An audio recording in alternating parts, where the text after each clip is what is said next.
أنا محمد عبد الله زرد، والد مريم أحمد زرد. كانت بتتعالج مريم هنا في المستشفى سنة 2014.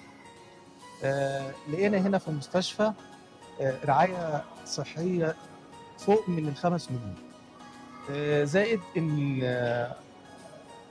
مش عارف إن أنا يعني أشكر استاف الأطباء، الممرضين، عمال النظافة، كل طاقم المستشفى.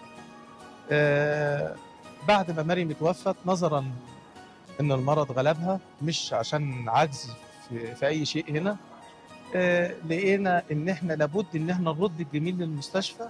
كل مصروف لمريم، كل شيء لها عملناه كصدقه جاريه لها.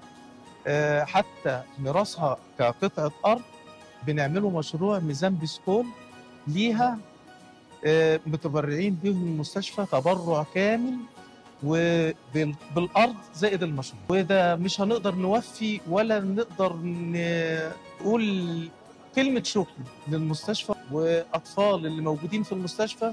هم بنعتبرهم هم مريم، وكل من ينجى فيهم بنقول الحمد لله على نجاته. شكرا.